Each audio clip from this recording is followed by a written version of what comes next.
High, happy father's day to everyone. Like everyone মানে পৃথিবীর সকল বাবাদের হ্যাপি ফাদার্স ডে। তো ফাদার্স ডে উপলক্ষে বাবার জন্য এই ছোট্ট একটা ব্রাউনি এনেছিলাম। বাবা সেটা কাটতে বলেছে, তুমি যেমন ইচ্ছা তেমন কাটো। তাই জন্য বাবা একদম মাঝখান থেকে পুরোটা কেটে ফেলেছে। যাই হোক, এসেছিলাম কাজের ফাঁকে একটু সময় করে, তাই জন্য সত্যি ফাদার্স ডে, মাদার্স ডেটাও অনেক এসেই পালন করেছিলাম। মাদার্স ডে আমি যেদিন এসেছিলাম সেই উইকেন্ডেই পড়ে গেছিলো, বেশ ভালো মজা হয়েছে। তারপরে জামাই ষষ্ঠীও পড়েছিল। জামাই ষষ্ঠীটা তো মা আমাকে দিতই, মেয়েকে ষষ্ঠী দিত। তাই আমি আমার মায়ের জামাই বা আমার হাজব্যান্ডকেও ডেকে নিলাম, বললাম ঠিক আছে তুমিও চলে আসো, যেহেতু জামাই ষষ্ঠী মিস কেন করবে, মা তো পুজো করবেই, মেয়েকে দেবে, তুমি কেন রয়ে যাবে। খুব খারাপ লাগছিল যে আমি একা এসে মাদার্স ডে সব কিছু মজা করছি, ষষ্ঠী পুজো নেব সব কিছু। তাই জন্য ডেকে নিলাম মার জামাইকে। তাই মার জামাই কিন্তু একদম জামাই ষষ্ঠীর দিন এসে হাজির হয়।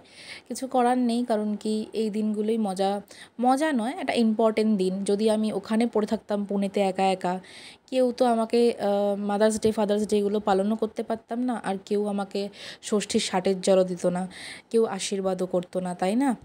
তো তাই জন্য এসে ভালোই হলো।